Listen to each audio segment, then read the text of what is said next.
Так, что-то я сегодня припозднилась. Добрый день. Меня кто-то видит, слышит?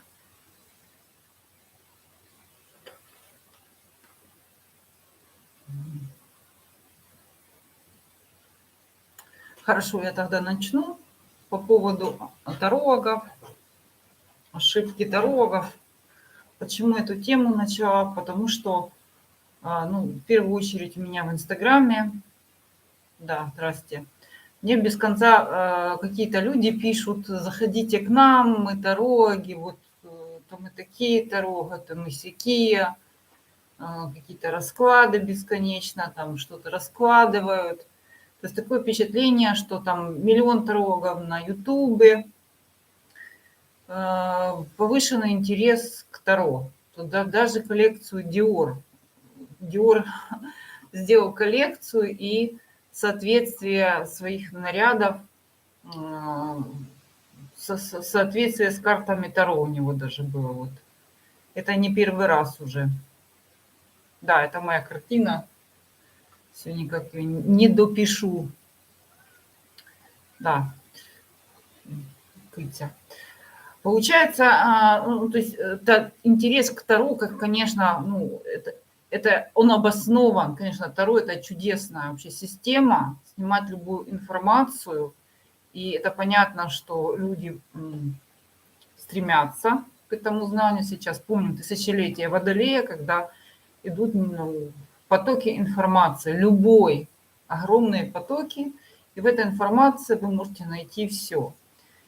Ну, я столкнулась с тем, меня добавило, много женщин, много людей меня сейчас добавляет там в Инстаграме, и там как-то у них этот таргет настроен, что они мне услуги предлагают. И вот я зашла просто к одной женщине, не буду ее так называть, их там миллион, и начинает говорить, допустим, какая ошибка. Вот я вижу, что человек взял Таро. Да, сейчас все у нас тарологи. То есть любой человек взял Таро и говорит: я таролог. Ну, у нас век интернета, мы все можем называть себя психологами, тарологами. Ну, нормально, я считаю, что это нормально. Ну, назвал мы там эзотериками, все, что не требует сертификации, везде вы можете себя подать и сделать из себя любого. Там таролога, я там тета-хиллер или так далее и тому подобное. То есть любой человек себя может определить как-то, выйти в интернет и начать вещать. Ну, не всегда. Не всегда то, что соответствует истине, то что-то, какие-то фантазии часто, вот особенно про руны, про Таро, но в чем Таро? Я обратила внимание, женщина, как идет работа с Таро. Большинство человек берет колоду, зачастую, кстати, первую попавшуюся или красивую, и начинает, сам берет вот этот вот, кстати, кладут вот эту бумажечку какую-то. Кстати, универсальное Таро, это рекомендую для начинающих. Не берите какие-то Таро то-то, что-то там, какие-то навороченные колоды. Или вообще есть Таро, оно очень условно, тоже Таро Монара, оно вообще не Таро. Оно настолько далеко от классики и понимания вот этих каналов Таро настоящего, что там вообще там Таро теней тоже другое, там совершенно на другом основано. Вот, кстати, универсальный ключ, нормальная колода, Таро Уэйта, это английская, французская традиция есть. Мы в основном по английской используем Таро, это Таро Уэйта. Вот, и продают, кладут такие вот инструкции, что человек, первое, конечно, что человек офигевает от инструкции. Там, такое написано в каждой карте, что можно, я бы офигела просто, что меня учил человек лично, который уже давно умер, скажем так. Когда я впервые после какого-то перерыва взяла эту, я когда-то рассказывала, кто меня учил, вот. И когда я впервые взяла после перерыва вот эту колоду, купила и почитала вот эти инструкции, я офигела, просто офигела, потому что Ну, там ничего не понять. То есть, во-первых, нельзя всерьез воспринимать то, что вот это тут пишут. Где-то что-то возле чего-то оно стояло, да. Но вот я даже по приколу сейчас прочту, что такое туз пентаклей. Ну, я смеялась, конечно. Туз. Одна монета может положить начало сокровищу. Что тут можно понять вообще, особенно начинающим? Если вы поймете, где посеять, вы пожнете богатый урожай. То есть настолько вокруг да около, настолько непонятно вообще, о чем это. Это раз. То есть не обращать внимания на вот эти вот инструкции. Второе. Обратила внимание, что тароги, первое, что они берут, ну, тароги, что берутся делать, вот они как-то примерно поняли карты, да, что по-своему как-то, что абсолютно нормально. То есть познание вот этих вот знаний, символов, оно идет у каждого по-разному. Я заметила, у каждого таролога идет совершенно по-разному понимание каждой карты. Вроде бы и похоже, но оно разное. Ну, допустим, у кого-то, ну да вот я возьму там первую попавшуюся карту, там тройка мечей, допустим, да, там, вот, ну, то есть у меня сложилось одно впечатление, допустим, об этой карты, как она проигрывается. У кого-то это, кстати, почему-то совершенно другое. И это нормально, поскольку любой человек будет пропускать через себя. Потому что карты Таро может, кстати, овладеть каждый, абсолютно любой человек, но у всех будет разная система. Вторая ошибка, что люди заходят на какие-то сайты, и там берут как? Берут одну карту, вторую карту, третью карту и пишут. Соединение этих карт значит то-то. Соединение эти две карты, там, если там император соединен там с дьяволом, это значит одно, и так далее, и тому подобное. И меня всегда это удивляет. Ну, не то, что удивляет. Если вы найдете, вы даже можете найти эту трактовку на двух разных сайтах, и она будет отличаться. Вот. Попробуйте, вот просто проверьте. Почему? Это тоже ошибка. Если вы будете всерьез заучивать все вот эти вот трактовки, во-первых, вы удивитесь, что они разные. Почему? Сейчас подхожу к самому главному, главной ошибке и секрету вообще. Да, доброго времени. Получается, что эти трактовки, ну, скажем, вольные, да, то есть, и причем они очень, эти трактовки, представьте, что 78 карт, и они могут выпадать там в паре, да, в какой-то 3 карты триадные, там расклады, вообще там целые расклады типа Кельтского креста. Как их можно вообще, ну, трактовать? То есть первоначально человек офигевает от этого всего завал. То есть на одном сайте одно говорят, на другом другое. Сейчас я вам открою секрет, что почитать может быть полезно, да, чтобы понять примерно, да, ощутить, как они работают друг с другом и как работает это у другого человека. Потому что в любом случае это тоже пишут эти сайты тоже люди, информация идет от каких-то людей, у вас может быть эта карта работать по-другому, ну, не так, не кардинально, но смотрите, и подхожу к самому главному, что каждая карта второго, она не может означать что-то, вот как вы ее сложили, вот, допустим, как там пишут, там, туз мечей прямой, как они обозначают смерть, там, по-моему, туз мечей и десятка мечей означает смерть. Подождите, карты Таро имеют, каждая карта Таро отвечать должна на конкретный вопрос. Тогда только можно ее рассматривать, ее значение. То есть это самая большая ошибка у всех начинающих Таро. Я это заметила, обратила на это внимание, просто какой-то завал. То есть они почему-то, то есть происходит такая ситуация, приходит Маня к Ване, да, или там Маня к Свете, там, мне говорят, погадай мне на Васю. Что такое погадай на Васю вообще? Это о чем? Это не вопрос карта. То есть, когда вы гадаете, вам нужно четко задавать вопрос Таро, потому что не задав вопрос Таро, вы что? как это, никуда не попадете. Вам будет всякая чушь идти. То есть это самый большой... Как можно гадать на Васю? То есть должна быть либо структура расклада. Что такое структура расклада? Да. Ой, Луча, добрый вечер. Структура расклада, расклады – это целое искусство, это отдельный вид работы. И полно раскладов, вы можете открыть любой, там какой-то мне больше по душе, какой-то меньше. То есть всегда в раскладе существует классический источник ситуации или прошлое, да, то, что происходит сейчас, конкретно зависит, на что мы гадаем. На Васю, значит, где-то примерно так.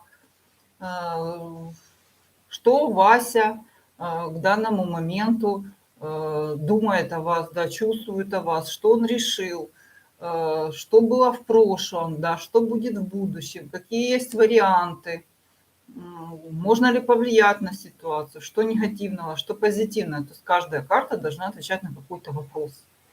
Вообще-то. Вообще-то. И поэтому нельзя раскладывать просто на Васю. И я обратила внимание, это Таро, который у нее очень правильно оформлен Инстаграм, все очень красиво, все у нее там много информации, какие-то красивые колоды, все. По сути, если человек вот так вот придет к этому Таро, и разговор будет примерно на том же уровне. Погадайте мне на Васю. И что она берет? Она берет, просто выкладывает, допустим, 8 карт. Почему-то. Почему 8? Почему не 6? Какая структура расклада? На какие вопросы она отвечает? И начинает говорить что-то про Васю. Мне вот это интересно, мне непонятно, как человек... То есть выучить карту второго примерно, это ничего не значит. Вы должны примерно понимать, да, что любая карта Таро, она отвечает на разные вопросы по-разному. Мало того, что их 78, вообще-то 80, я гадаю с белой, с черной, они еще могут быть перевернутыми, причем далеко не всегда перевернутая карта означает полную противоположность значению прямого. То есть, ну да, там достаточно запутано, но можно привыкнуть и все это через себя пропустить. И помните, что у вас все равно будет отличаться как-то, отрабатывать эти карты у каждого человека по-разному. Мы все совсем разные. Это как мы вот, да, разные блюда едим, нам разное нравится. Мы, там, даже если вот попросите человека нарисовать солнце, небо, там, дерево, все нарисуют разное дерево, разное солнце, и поэтому Таро тоже будет у всех по-разному работать. Вот, так что гадать на Васю нет, это не к Таро. Это просто как бы посиделки ни о чем, что там мы какие-то карты выложили и смотрим, и непонятно о чем. То есть неумение задавать вопросы, неумение делать расклады. Выучили карты, значит, вообще-то есть схема раскладов, где там есть или крест в основе лежит, или какой-то треугольник. Обычно вверху располагается то, что в прошлом. Иногда эта карта в прошлое, иногда слева располагается, иногда справа. Потом идет ядро расклада. И последние карты обычно идут либо итог, либо совет, также, ну или варианты, да, как лучше поступить в таком случае и что будет происходить в другом случае, да, что по максимуму, по минимуму. То есть последние карты, они всегда итоговые, и она может быть не одна, потому что Таро – это живая система, мы можем задавать вопросы, а как будет это происходить, если мы там так вмешаемся, а если так вмешаемся. Вот для чего Таро придумано, а не для того, чтобы погадать на Васю и что? На прошлое, на настоящее, на то, что... Причем вопросом может относительно Васи миллион быть. Ну, допустим, очень часто вопросы: а нужен ли мне Вася? То есть вот вы сели, вот вам интересно, что-то не можете вообще понять, что за Вася, откуда он взялся на вашу голову, почему у вас там голова занята, там говорится сердце и все остальное. И для этого не надо бесцельно выкладывать без какой-либо системы карты, ну, такая же Это пустое времяпровождение. Таро должно отвечать на конкретный вопрос, и в зависимости от этого вопроса будет трактовка карты. То есть карта, получается, может отвечать, ну, в основном идет,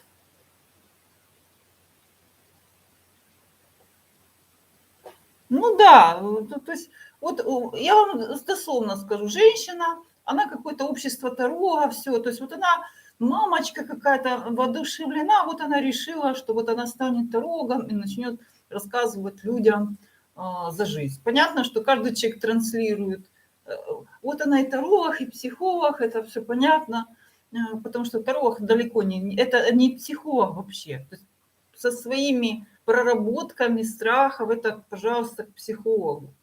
Таро вы приходите за четким ответом на четкий вопрос. И эти вопросы должны быть. И таролог, не ясно... таролог может быть и психологом, и ясновидящим, и нумерологом, ему абсолютно ничего не мешает. То есть вот эти вещи эзотерические, разве что я считаю, что таролог не может быть там каким-нибудь батюшкой, наверное, потому что христианский эгрегор не принимают категорически все-таки Таро. Если там экстремист религиозный, он не должен гадать на Таро, это противоречие. Все остальное абсолютно ничего не мешает. И астрологом быть, и тарологом, таролог может сочетаться с кем угодно. Это нормально. Но если таролог ведет сеанс Таро, то тут четкий вопрос, четкий ответ. И не ясновидение. То есть если это ясновидение, это одно. Потому что особенно частая проблема – это ответ на вопрос «когда?». И это 99% людей приходят, кстати, вот чаще всего, когда то. Таро нет. Очень плохо настроено на сроки. И все тарологи, которые действительно уже опытные, все об этом знают. Там масса есть вариантов, пытаются обойти эту сложность, но на самом деле сроки Таро очень плохо работают, очень плохо. Поэтому, когда Таро не для этого, как бы, оно работает не на это, оно работает для того, чтобы проработать ситуацию, та, которая вас волнует, и понять, как вам лучше поступать. То есть вы на перекресток пришли, и вы Таро дает вам понять, что туда и пойдешь, там, да, коня потеряешь, налево пойдешь, что там еще что-то, все потеряешь, да, направо пойдешь, там что-то найдешь. Вот для чего Таро придумано, Таро работает, на что Таро работает. Они тогда, когда у меня будет там Вася классный, когда? Вот никогда, а какие шаги последовательно мне надо сделать на пути к моей цели. Годится ли этот шаг? К чему он меня приведет? Этот шаг? Как будет лучше? Кстати, самая большая ошибка, когда задают вопрос, как вести себя с Васей? Как вести себя, чтобы что? Вас Вася бросил. Кстати, есть часто, у меня такое было, девушка реально ко мне пришла и говорит, у нее есть такой Вася, который ее просто достает. Она говорит, я не знаю уже, как от него скрыться, какой-то сосед, вот у нее влюбился ненормальной любовью, очень красивая девушка, очень умная, он ей просто не дает дыхнуть. Еще он какой-то там, не зэка, еще как-то в этих кругах еще вращается. То есть от него нереально отделаться. То есть, понимаете, задавая вопрос, как мне поступать с Васей, вы не задаете, чтобы что этот Вася женился на вас, как вы говорите, любил вас, чтобы Вася, не знаю, там, помириться с ним, что конкретно. Меня всегда это поражает вопрос. Как мне вести себя с Васей? Таро просто зависнет. Оно просто ответит вам черти что. Вот вы будете сидеть и думать. То есть выпасть может такая карта, кстати, которая вас еще больше поставит в тупик. Задавайте вопросы правильно. Вот это еще одна проблема – активировать Таро. Зачем его активировать? Что? Усложнение. Люди усложняют. Какую скатерть? Вообще можно без скатерти. Я кладу скатерть, потому что я снимаю видео, и скатерть, она мягкая, мне удобно поднимать карту с этой поверхности. Потому что если новая хорошая колода, она прилипает намертво на какой-то полированный стол, и я просто не могу своими ногтями ее поднимать. Вообще никаких правил нет, ничего не надо активировать.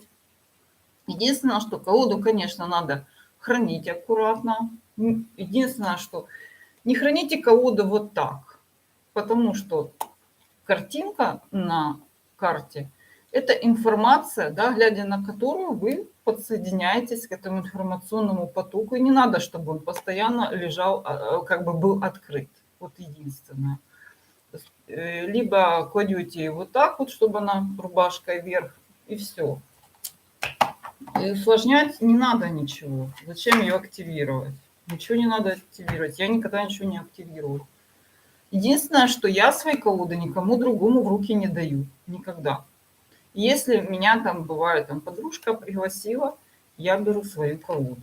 Никакой чужой колодой нельзя гадать. Вот это правило, да. Почему? Потому что колода должна знать ваши руки. Это вы через эту колоду вы подключаетесь к высшим силам, и поэтому кто-то другой там не должен лазить. Спать на новой колоде там нет, глупости. Вы знаете, если вам хочется спать на ней, если вообще спать, вы представляете, вот это ключи к огромному количеству информации. Как, зачем на них спать? Вы представьте, это вообще, я такого вообще никогда не спала. Всю жизнь гадаю, как говорится, я гадаю там с 13 лет. Вот. Я же вам рассказывала, что у меня жила женщина, она жила за границей всю жизнь. У нее были древние книги, черно-белая магия. И тогда уже, сколько мне лет, у нее было это таро. То есть я еще работала с этим. И она меня научила этому таро. Да. Я знаю про таро еще, когда вообще никто о нем ничего не знал, даже не предполагал. Вот. Поэтому ничего никогда не спала. Нету такого. Зачем? Активировать. Что? Активируют руны, активируют, есть активация. А зачем таро активировать? Вы должны просто, если вы с ними начинаете работать, то есть у вас через какое-то время формируется обратная связь. Да? Вот вы можете там карту дня себе повыкладывать. Не надо каждый день, но проследить, как работает карта. Вот, допустим, и люди очень, да, вот это вот ошибка, что все усложняете, и плюс какие-то догмы. Вот кто-то что-то где-то сказал, просто проверьте на себе, работает это у вас или нет. Потому что есть путь интуитивный. Интуитивный, да, вы прочитали, но вы все равно каждый по-своему поймет эту трактовку. Вот туз мечей. Допустим, прямой туз мечей, это что? В целом это краткосрочное, быстрое во времени изменение какой-то ситуации в противоположную сторону. Что это может быть? Для здоровья это операция, оперативное вмешательство нож. Там в отношениях это также зависит от того, если у вас вялые отношения, они разорвутся, причем неожиданным жестким образом. Если у вас какие-то хорошие отношения, и у вас это, кстати, может быть, наоборот, страсть, сближение, беременность или какое-то что-то хорошее. То есть для доходов это тоже может быть по-разному. Может быть, это резкий подъем доходов, кстати. То есть это все зависит от вашего вопроса и от вашей наработки с картой. Потому что есть тарологи, мне вот люди жалуются, как мои клиенты, не то что жалуются, говорят, вот я пришла к тарологу, у нее все карты всегда негативные. Вот что это ее стиль, она так гадает, она так мыслит, и у нее так отрабатывают карты. Допустим, карта император у меня для денег это карта хорошая, а у нее плохая, допустим. То, что хорошая, плохая. То есть у нее всегда это трудные деньги. Вот она так это объясняет, что это тяжелые деньги, и вам кто-то не дает их зарабатывать. У меня по-другому она работает. И у вас это тоже будет как-то по третьему, по четвертому, по пятому работать. Поэтому никому не верьте. Вы должны в себе это найти, а не играться, если вы, понимаете, если вы прислушиваетесь, там 10 мнений, все будут разные, вам все равно будет решать что-то. Как же вы будете гадать другим, допустим, людям? Считается, что Таро — это легкие деньги. Вот я смотрю, что многие еще кинулись, не просто потому, что это интересно, да, что-то узнать, какие-то подтверждения, может, своим мыслям, как-то себя проверить, интуицию для начала, да, что, ну, как она работает, сбывается, не сбывается, на короткие какие-то промежутки, и понять, как оно работает у вас. Как вы будете гадать другим людям, если вы не можете ощутить, да, что же эта карта вообще значит, как? Она что-то будет значить всегда, она будет примерно работать одинаково. Вот что правда, что карта должна отрабатывать всегда одним и тем же образом. Ну, на один и тот же вопрос плюс-минус отвечать одинаково. Так, можно ли дважды задавать? Вот, кстати, еще одна ошибка, я отсмеялась. Значит, выступает какая-то женщина, далекая от Таро, ну, с целью, естественно, опозорить тарологов, эзотериков, ненаучных абсолютно, неграмотных баб, людей. Кстати, я неграмотная, вот, да, кто меня знает, что, да, что я там и в школе отличница была, и в институте, и меня так это пророчили, и на работе я занимал руководящую должность не какого-нибудь ведущего архитектора. Поэтому назвать меня неграмотной, ну, это очень-очень смешно. Вот. Так вот, по поводу того, ценность гадания, она только первый раз. Естественно, чисто математически, когда вы будете выкладывать карты, может быть, еще вторая и третий вариант будет давать подробности какой-то к первому раскладу. Но если вы гадаете на одну и ту же ситуацию 5, 6, 10 раз, ценности этому нет. То есть ценность вообще первая карта. Да, еще такие нюансы, что есть такие вещи, допустим, для которых достаточно одной карты, есть вопросы, для которых одна карта не работает. Это слишком мало. Тоже ошибка, когда пытаются одной картой ответить на какой-то обширный, серьезный вопрос. Ну, допустим, там, что мешает мне там, не знаю, выздороветь, допустим. Это не вопрос к одной карте. Вот тоже ошибка. Это серьезный вопрос, это надо делать серьезный расклад. И наоборот, какой-то совершенно простой вопрос, допустим, сдам ли я завтра экзамен? Ну да, что тут может быть, да, сдам или не сдам? Тут не может быть. То есть это карта «да», «нет». То есть любая карта может работать в контексте «да», «нет». Если вы выложили первую карту, вот она первая укажет «да», «нет». Есть карты, которые до конца не отвечают на этот вопрос, даже «да», «нет». Вот, допустим, Верховная Жрица, Отшельник. Это, кстати, карты неясности, когда вообще-то там прямо в трактовке карты говорит, что это неясность. И на нее надо дополнительную еще карту класть. Есть такие карты. Значит, что-то, какая-то проблема уже возникла. И окончательно надо еще, можно дополнительно к ней выложить еще карту. Почему-то неясно. Почему? Может, вы вообще не дойдете, заболеете, не пойдете на этот экзамен. Или, может, вам поставят автоматом какую-то поганую оценку. Ну, тут сессия или поступление тоже разные ситуации. Не имеет, то есть гадать на один и тот же вопрос в какой-то короткий промежуток времени, тем более в один вечер, вообще это глупость. И вот эта женщина, она, по-моему, математик, начинает рассказывать что-то теорию вероятности, типа мы там не знаем про эту теорию вероятности. Конечно, только первая карта дает информацию, вторая какую-то подробность дает к первой, то есть первая идет главное, если у вас расклад вот какой-то однозначный на одну карту.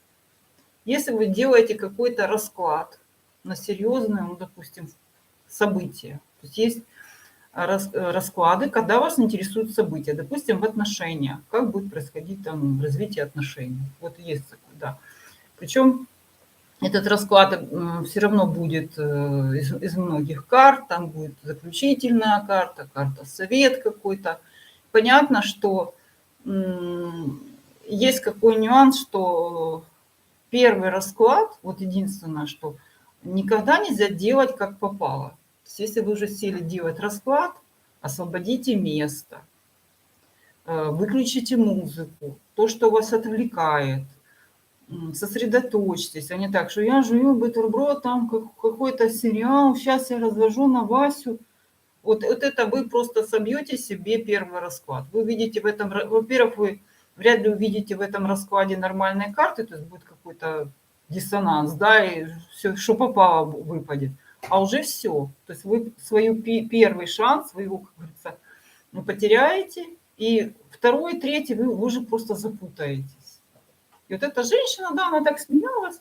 Вот если раскладывать на один и тот же вопрос, одну и ту же выкладывать карты, то они будут разные. Вы знаете, чаще всего 3 карты первых, они примерно одно и то же и будут говорить. Вот у меня так. А уже 4-й, 5-й, там уже черти что, там уже нет смысла гадать. Это глупость. Никто так, не, все тароги об этом знают, и никто так не делает. Никто не гадает на один. То есть мы, вот сейчас мы возьмем таролога, мы их посадим, пусть они нам, и мы посмеемся с ним. Ну, то такое. А хирург, он делает одну и ту же операцию 8 раз. Интересно, нет? Он почему-то одну операцию делает. Вот он выходит, да, и один раз удаляет аппендикс, а у него нет возможности отрезать его 2 или 3, правильно, у человека, к счастью, один аппендикс, да, пока вроде бы один. Вот. Так же самое и таро. И почему-то люди любят вот рассуждать на эту тему, что, дескать, да, первый расклад. Знаете, вот это вот еще вариант. Я вам скажу, что у меня учитель, который меня учил, у нее вообще была куча колод, она их вообще не трогала, дорогущие колоды, она их привезла там с разных стран. Эта женщина, она гадала только на таро. Все, она вообще ничего вообще она по одной. А сейчас увлечение каких-то миллион колод, авторских, не авторских. Вы считаете, что они чем-то лучше друг друга? Просто одну колоду вам приятно смотреть, и для вас то, что изображено, ассоциируется с тем, что как вы себе представляете, вот как работает эта карта. Все. Я не знаю, я на оракула затмения не гадаю, могу вам сказать. Мне это не нужно. Я не считаю, что есть такое представление, что есть 100 оракулов и 100 карт, то это хорошо. Ну, это называется, ну, картинки. Да, в них есть, мне нравится Таро Монара, оно хорошо описывает человеческие страсти, отношения, очень так нюансы все эти. И Таро теней, которое хорошо указывает, есть негативно человеке или нет. Вот сразу указывает. Вот одну карту вытянешь, и сразу понятно, там какого-то рода есть воздействие, или там просто какие-то... кстати, таро теней то у меня работает только на определение магии, там, работы магии или негатива. Почему-то берут, допустим, таро Монара, раскладывать на события, на бизнес. Как они это делают? Я не понимаю, зачем это делать. Или берут таро теней и гадают на бизнес. Зачем? То также и оракул затмения. Да ну их миллион этих оракулов. Что дальше? Что я должна их все знать для чего? Что о них думать? Мне гораздо больше, важнее человеку донести информацию, которую он пришел узнать, и ответить четко на его вопросы. И чтобы он добился того, чего он хочет. Все. Вот для чего Таро, а не для того, чтобы... Это же говорю, что это не психология там какие... Да, есть так называемые терапевтические расклады. Есть такой. Но заметьте, терапевтический расклад – это, опять же, не терапия. То есть терапевтический расклад, он для чего? Для того, чтобы вы осознали, что избавились от каких-то, может быть, иллюзий, да, что там с Васей, как будет с Васей. Вот вы так себе придумали, начинаете делать расклад, хоп, карта вам объясняет, показывает то, что вы, может, не хотите видеть. Вы должны понимать, что часто это будет то, что не будет нравиться ни вам, ни вашим клиентам, и вы обязаны это говорить. Обязаны, ну, другого пути нет. Потому что я говорю, что вы не психологи, не психотерапевты, тарологи не лечат. Ну, то есть вот на сеансе Таро никто никого... Это совершенно другая работа. Это работа с картами, это портал, это связь с высшими силами, в которых мы отвечаем на серьезные важные вопросы, которые мы не можем никак ни при помощи психологии на них ответить, ни при помощи там не подкидывать какой-то шарик там, да, нет, ни монетка не может заменить. Тут совершенно уникальный набор ситуаций, событий, который четко абсолютно описывает, что у вас есть, или что вы хотите получить, или что вам мешает, или что вам помогает. Вот. И еще, то есть работа Таро четко идет от вопроса, не только от вопроса, запроса человека. 99% это усложнение, что-то то спать, то танцевать, то надо что-то какую-то то надо обязательно свечу зажечь. Ну, хотите, зажгите свечу, я зажигаю, если у меня реально сидит клиент, если клиент напряжный, допустим, у него что-то совсем такое тяжелое случилось, или даже я по телефону гадаю, я зажигаю свечу. Но это не обязательно. Это просто потому, что, ну, чтобы свеча пережигала этот негатив. Все. Если вы себе гадаете, хотите, зажгите свечу. Но я, например, не использую это. То есть вот эта проблема о том, что усложняют, какой-то ритуал надо создать дополнительный, какую-то свечу, какую-то вот такую скатерть не кладите, таким углом не кладите, так не садитесь. Единственное, что вот как раз нельзя, я бы сказала, что класть, ну, как сказать, вот вы спите на своем паспорте, ну не знаю, на что, или какой-то договор купли-продажи, там, квартиры, вы на нем спите вообще? Или пистолет. Ой, ну пистолет это, наверное, не у всех. Ну, вот какой-то очень важный, очень ценный предмет, да, вот в котором содержится, вы как-то спите с ним. Представьте, что значит под подушку, так вы помять можете эту колоду. Представьте, голова у нас самая тяжелая, 10 килограмм весит, вообще в курсе этого? И, кстати, там, где постель, где вы отдыхаете, и это все равно, что гвозди рассыпать. Зачем Таро? Таро это как бы связь с высшими силами. Ну, зачем их тянуть в унитаз, там, под подушку? Для чего? Это, ну, как бы, вот вы читаете книгу, да, вам книгу надо в постель тянуть куда-то, да, или есть место для того, чтобы выйти на связь. Это тоже связь вы с высшими силами. Зачем? Я вообще, честно говоря, офигеваю. Я такого даже не слышала. Меня просто...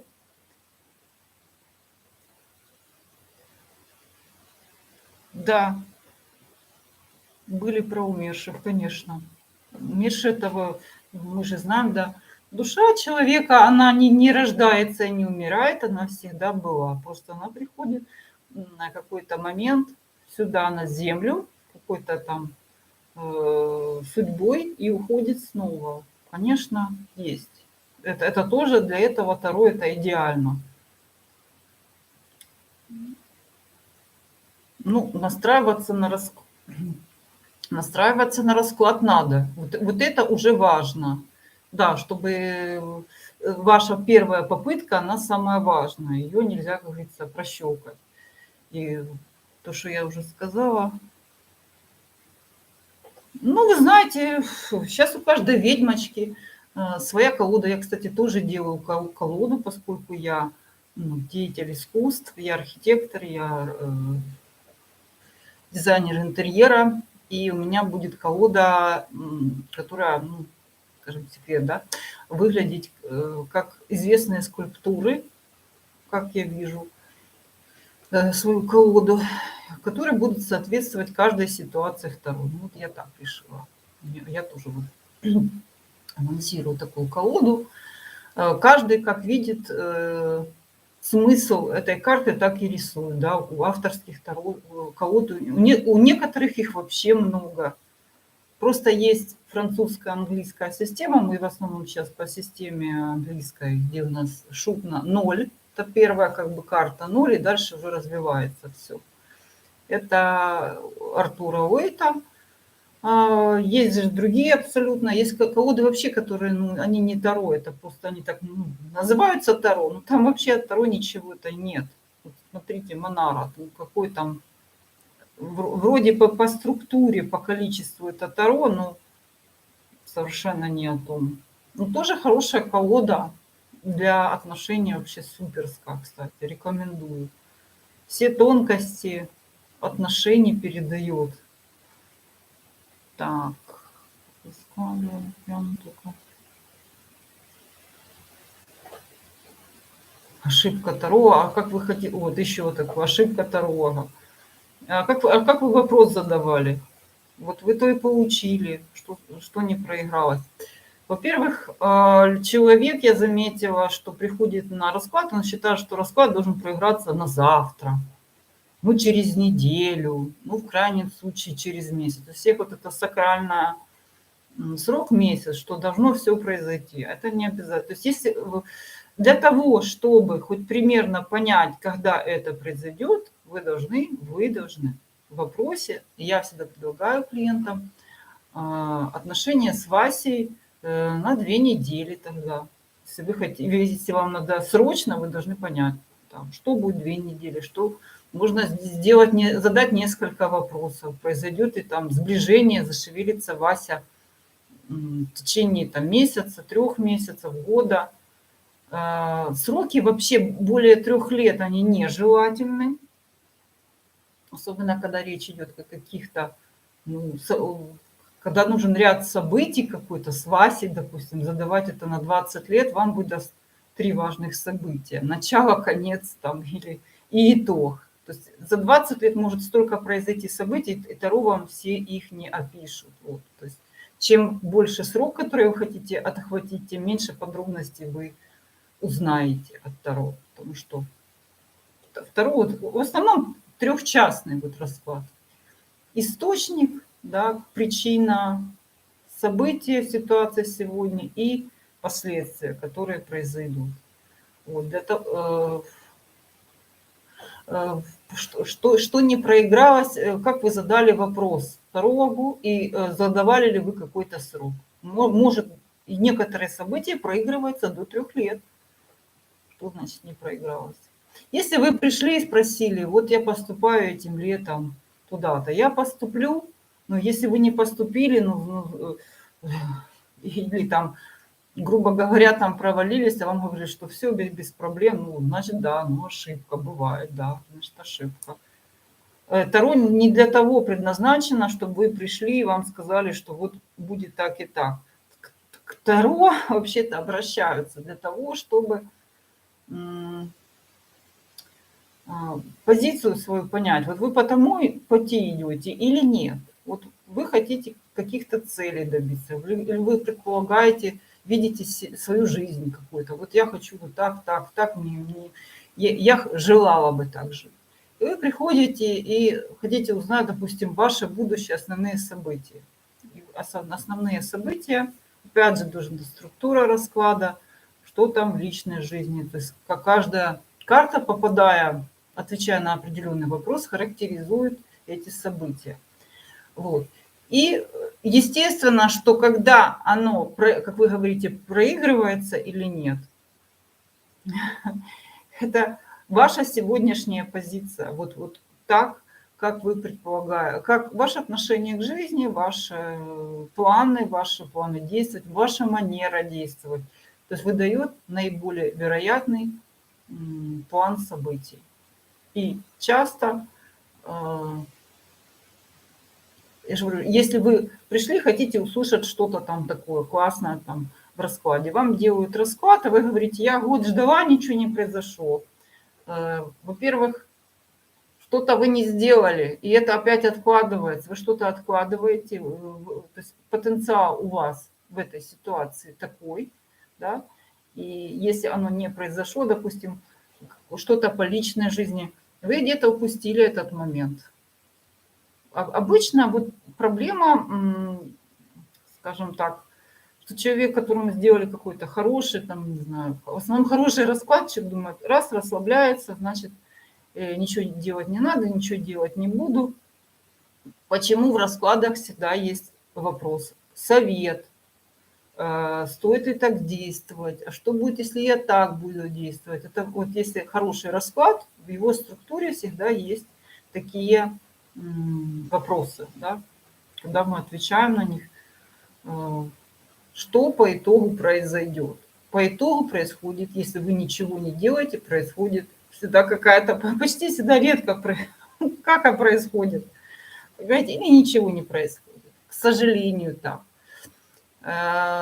Если вы вот пришли с каким-то планом действовать, у вас в голове какая-то система, вот я там то, я хочу узнать, я хочу вложить в какое-то там дело, развить какой-то бизнес, и вам все равно будет подсказки в хорошем раскладе, в котором есть хороший план, вам всегда будут подсказки, где подводные камни, на чем, если вы споткнетесь на этих камнях, да, то зависит все-таки от вашего поведения.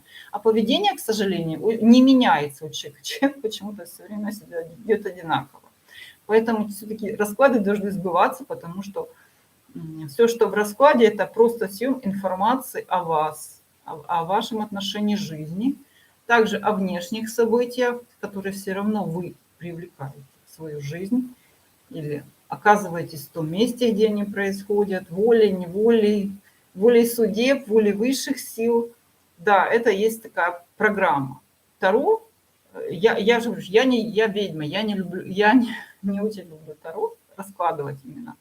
Вот, я просто, чтобы что-то узнать. У меня таро больше для того, чтобы понять источник бед или потенциал, который нужно растить. Ну, допустим, вот ко мне приходит человек, который хочет открыть какое-то дело и говорит, что я буду в нем зарабатывать или нет. И мы с ним раскладываем расклад. Ну, у меня такие люди притягиваются, потому что, наверное, я сама такая.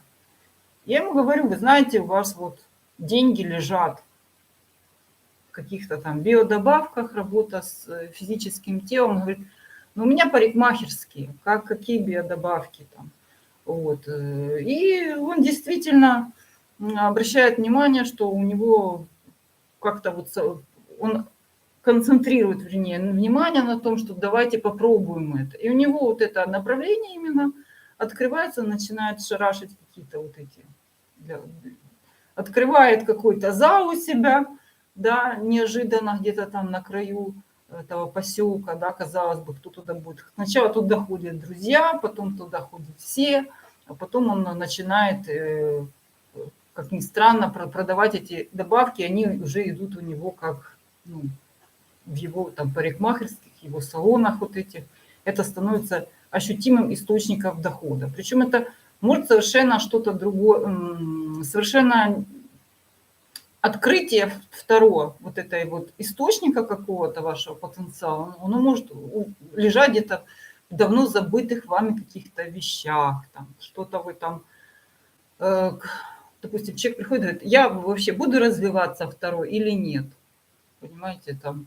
И, кстати, часто видно, да, что человек будет зарабатывать большие деньги второго, но пройдет, допустим, 3 года. Вот вы 3 года не можете, вам надо раскидать какие-то вопросы, и только спустя 3 года вас будет отвлекать, что кто-то заболеет, кто-то из родственников, потом вам придется, там, не знаю, какая-то любовь с вами случится, и только спустя 3 года вы найдете этот путь именно, который приведет к вам именно к заработку. И это четко видно. Поэтому как оно проиграться? Проиграться, если вы загадывали срок и хотели узнать, как будет развиваться событие. Плюс в хороших раскладах должен быть пункт, что может помешать, что может помочь. Вот и все. Бывают просто люди, которые очень редко, ну бывает, человек приходит, там такой бешеный потенциал, что вот раскладываешь, вау, там все, там просто валится. Знаете, я всегда боюсь этих людей, потому что основная их проблема, то есть Таро показывает этим красавицам и умницам именно, что они должны взять это. То есть вы должны это взять. Потому что ну, у меня такая девушка, такая красавица, такая умница, столько у нее там этих дипломов. И, то есть она идет, грубо говоря, по улице, да, они ей сами сыплются эти штабелями, она не может их взять. Понимаете, вот я говорю, что у вас то и то, и то. Да, но я как-то вот и этот неправильный, и тут я этого боюсь там. Вот, вам карта говорит, берите, это ваше, тренируйтесь. Что если у вас столько мужиков, у вас может там через год, через 2 или 3 не быть этой фарта этого. Вот вы сейчас должны взять это, когда есть это наступило ваше время, вы должны его использовать по максимуму. А потом, может быть, я не знаю, там, не будет этого фарта, ну, он исчезнет. Вот для чего Таро. То есть либо вам сейчас грести по максимуму, либо готовиться к тому, что грести придется чуть позже. Вот так вот. Если вы просто бессрочно хотите узнать, а выйдете ли вы замуж, Таро ответит на этот вот вопрос. Но вот когда это произойдет? Может это произойти через 2, через 5 лет. Вот так.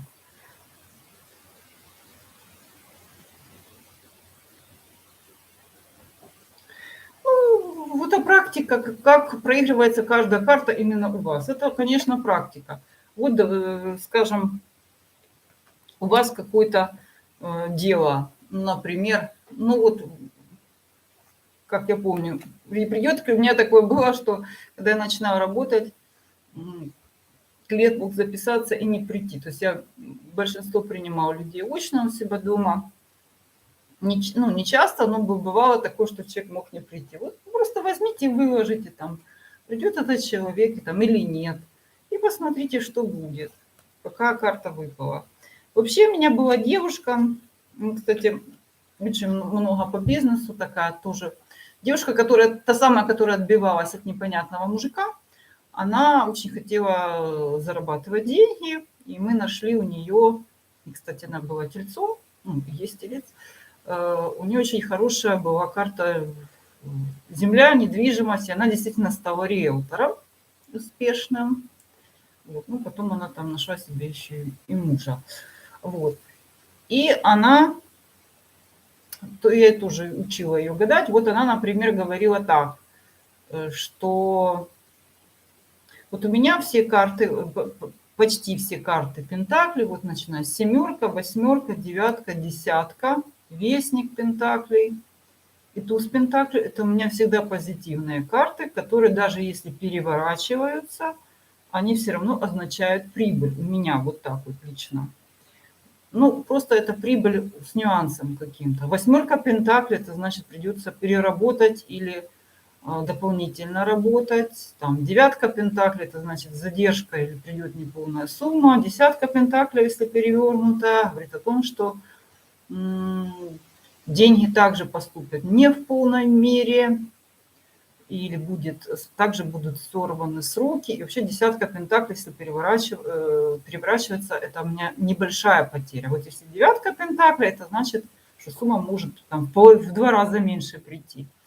Вот. А как у нее, допустим, работа? У нее все перевернутые пентакли означали потери. Ну вот почему так? Ну вот так. Наверное, это уже личность ваша. Она будет сквозь эти карты проходить. Да. При раскладе выпадает карта. Да, это сказано. Во-первых, вы спешите, видимо. Когда у вас что-то такое происходит, выпадает карта из рук. Ну, я не рассматриваю это как исключительно дурной признак, но говорит о том, что вы что-то упускаете. Вот у меня так, что я типа карта какая-то выпала, я смотрю, что. И у меня, знаете, как чаще всего это то, что ну, я совсем от себя скрываю. Или что-то вот как-то вот не хочу видеть, и она мне выпадает, что типа посмотри, посмотри, я тебе говорю вот что.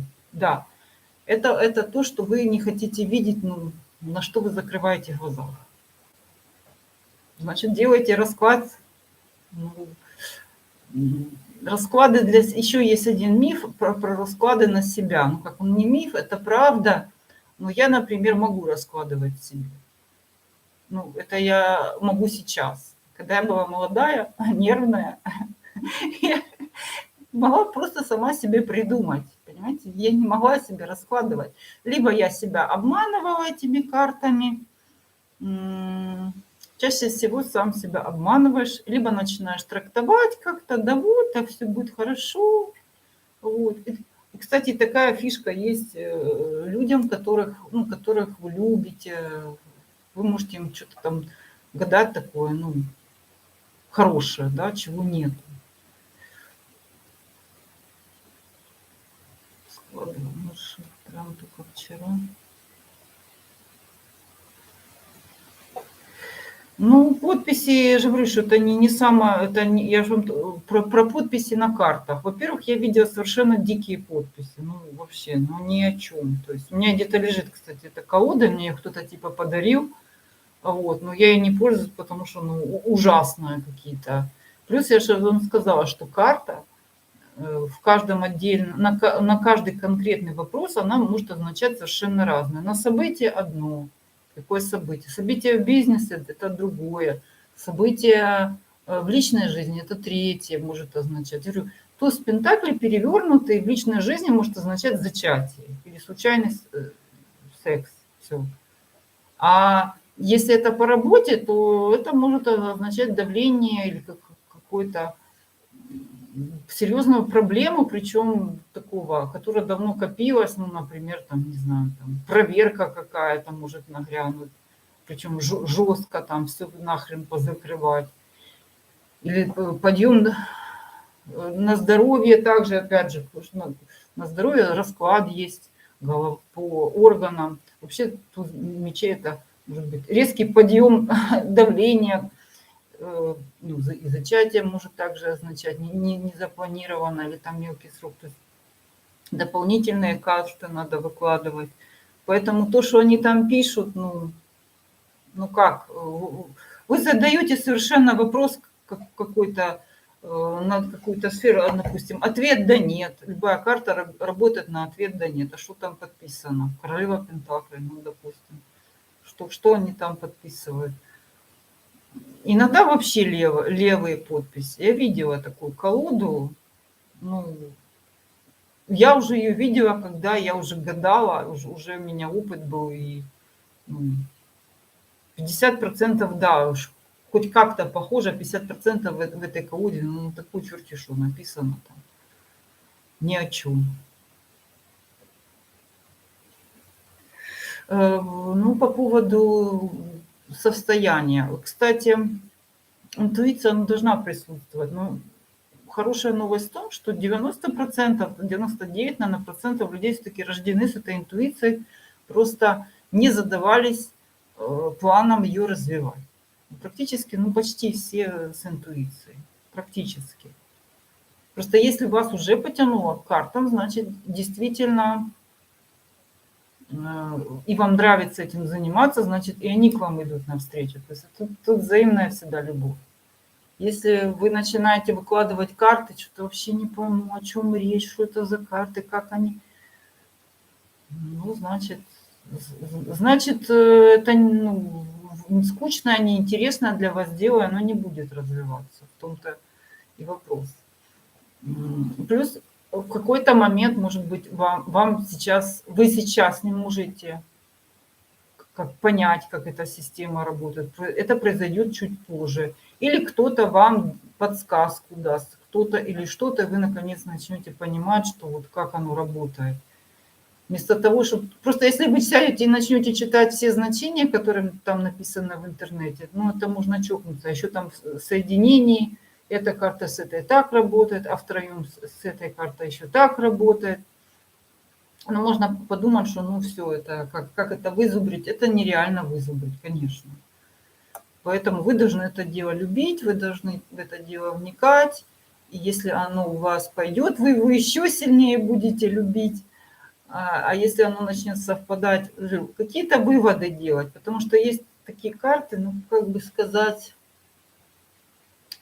они не то что нечеткие, они на грани вот каких-то, вот знаете, ответы на грани, которые вы должны будете, вам сложно уловить. И вы же еще есть дополнительные карты. Вот, то есть это должно вас увлечь. Тогда оно будет развиваться. И все-таки интуиция почти есть у всех людей. Вопрос, да, находитесь ли вы в потоке. Вот если не в потоке, о, села, что-то я сейчас разложила, ничего не пойму, что это такое. Ну и не морочьте себе голову, ждите другого прихода. Это знаете как сказать? Не то, что это творчество, но то есть к этому должна лежать душа в конкретное время. И если вам все вот надо знать ответ, вот что случится, я хочу знать, почему так, вы все равно его получите, если вам действительно надо. А если вы не можете понять, что там, ну значит, вам не идет ответ этот. Почему не идет? Чаще всего вот не гадайте на себя, гадайте на какую-то нейтральную ситуацию, но не гадайте на ту, которая болит, хотя бы в начале. Потому что первое, как я делала, могу сказать, что я точно такая же, как и все люди, начинала с того, что своего Васю, и помню, выложила, и мне не понравилось, что-то мне такое выпало. Вася не хочет что-то там. Меня это расстраивало, начинала делать расклады. Вот. И через это вы все равно придете к какому-то пониманию, как работает Таро, как надо делать расклады. То есть это надо совершать ошибки. И это нормально. Совершайте ошибки. Ну как же?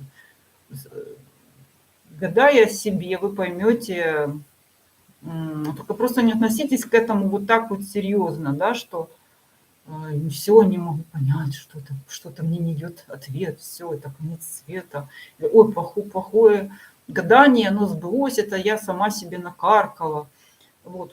Немножко просто наблюдайте за тем, как работает карта. Так вы наладите отношения именно с этой системой информации, с этими каналами. То есть надо держать все-таки себя больше как позиции наблюдателя. Или гадать лучше, конечно, на посторонние какие-то дела для начала. Просто для того, чтобы почувствовать эту карту. И, конечно, какие-то конкретные вопросы. 100 раз уже задаю. И мне, причем все равно одно и то же мне. Или у меня, допустим, клиентка, которая приходила на прием, сейчас это уже нет, начинает. Как относится ко мне и выдает там список 15 человек. Что значит, как они к тебе относятся? Что она хочет услышать? 15 человек на одном приеме. То есть каждый человек – это система сложнейшая, да, в которую надо вникнуть. Да, и еще вот сейчас вот я смотрю ТикТок, ну, на Ютубе такое, по-моему, в Инстаграме такое. Сидит тетка, папа придет, Вася придет Маня, придет. Она ни имени не знает, ни даты рождения, ни фотографии, ни людей. Как она может отвечать на этот вопрос? Что ее карты отвечают? Какие-то это уже действительно из области лотереи. Вот она сидит, это просто она выкидывает лотерею. Это не гадание на Таро. Я вообще, то есть и столько людей, вот шара, вот все, шара, сейчас я узнаю, выйду я замуж за Ваню. Она сидит там. Ну, таким же успехом можно выкинуть. Зачем Таро выкладывать? Таким же успехом можно кинуть монетку, там, орел, решка. Это не гадание на Таро. Это генератор случайных чисел. Если кто в курсе, что это такое, да, получился в техническом виде. Это генератор случайных чисел. Там нет никакого гадания.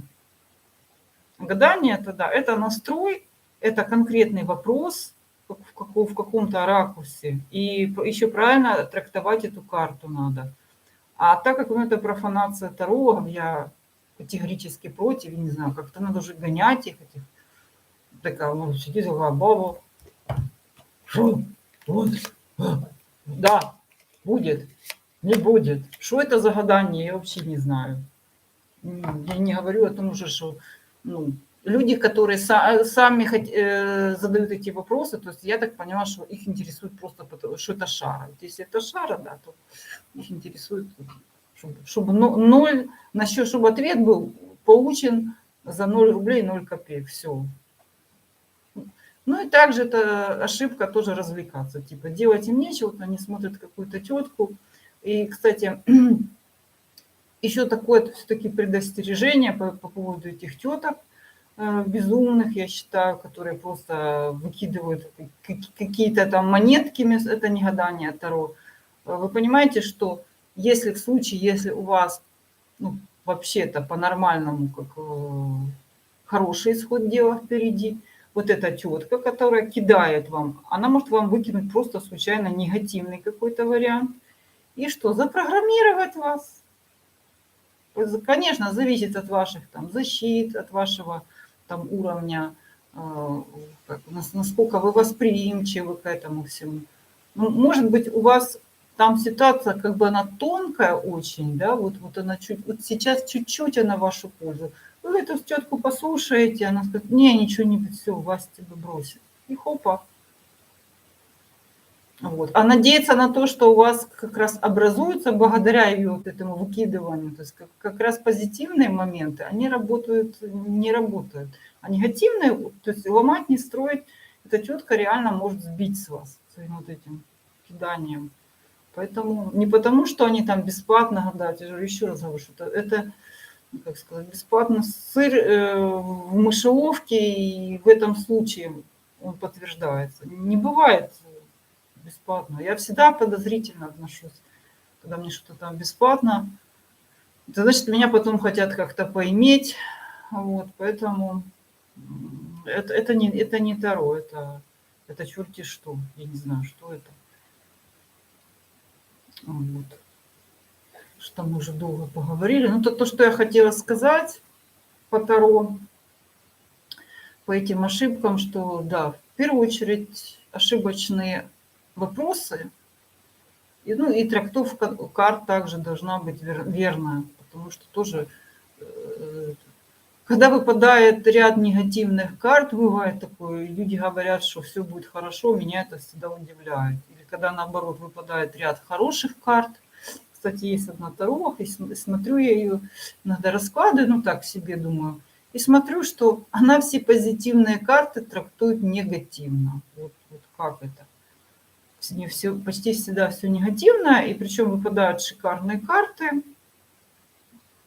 Она говорит, все будет плохо, все будет не так. Меня это всегда удивляет. Поэтому искать надо своего таролога, с которым у вас, наверное, общий взгляд на жизнь. Если вы сами занимаетесь, все-таки соотносите гадания свои с жизнью и отвечайте на какой-то конкретный вопрос. И если вы задаете вопросы про события, задавайте в вопросе срок. Что будет происходить с моим милым Васей в наших... Даже вот я такой нюанс скажу. Допустим, у меня было гадание, мы что там поспорили с моими подписчиками, это на ТикТоке. Я задала вопрос, как будет выглядеть, как будет выглядеть для вас лично любовный в любовном треугольнике отношения Васи к вам, то есть вот для вас. И у меня выпал карта любовники прямая. Это говорит о том, что он будет склоняться в вашу сторону. И тут же налетели на меня критики. Это он будет и кто и ходить. Эта карта любовники говорит о том, что он будет стоять на перепутье. Нет, я задала, вот какой нюанс, один нюанс, я задала вопрос конкретно, как для вас будет выглядеть его поведение в любовном треугольнике. И эта карта позитивная для вас. Если бы я задала вопрос по-другому, как будет выглядеть любовный треугольник между там Васей, Машей и там Олей, тогда да. тогда эта карта должна быть и к той, и к той. Если карта для вас выпала такая, лично для вас, в этом любовном треугольнике, то вы будете выигрывать в этом любовном треугольнике. Вот такой вот нюанс. Почему-то многие не учитывают это. Вот такой вот нюанс. Да, одна и та же карта, просто вопрос задан именно конкретно относительно вашей стороны, вашей позиции в этом любовном треугольнике. Если вы задаете по-другому, то карта значит абсолютно другое. Он так и будет, да, ходить и туда, и туда. Если вы зададите вопрос в целом. Так что, задавая вопросы, посмотрите в эту карту и думайте, предполагайте, если вы там уже, если ваши карты не отработаны еще. И потом вы поймете, уже будете понимать сразу. И, кстати, есть второе, похожие карты, которые, не то что дублируют, карты возврата, допустим, есть. У них всякие нюансы есть. Это 5 кубков, 5 перевернутая кубков, 6 кубков перевернутая, 8 кубков перевернутая, карта суда перевернутая. Они имеют свои нюансы, но это все карты возвратов. Поэтому, кстати, у меня уже до такой степени доходит, что да, что на один и тот же вопрос бывает такое, что все равно карта будет выпадать одна и та же. Это у меня. Сначала же говорю, что вам надо все-таки с колодой этой договориться, приноровиться к своей какой-то любимой колоде. Вот так вот. Им колоды менять надо, потому что, да, есть такое, правда, что колода устает. То есть у меня устает колода, когда я начинаю вынимать одни и те же карты. Вот как это получается? Я их мешаю, перемешиваю, и все равно вынимаю одни и те же. Это же говорит о том, что, все, нужно менять колоду. У меня такое бывает. У меня много колод, поэтому то, что... Да. Благодарю всех за внимание. Все будет еще в эфире записано. Кто-то что-то послушать, переслушать, заходите. Вот. Тогда до свидания. Надеюсь, все было слышно и понятно. Ой, сейчас, тогда до свидания. Ой, что-то я не подключила. Ага, все. Пока-пока.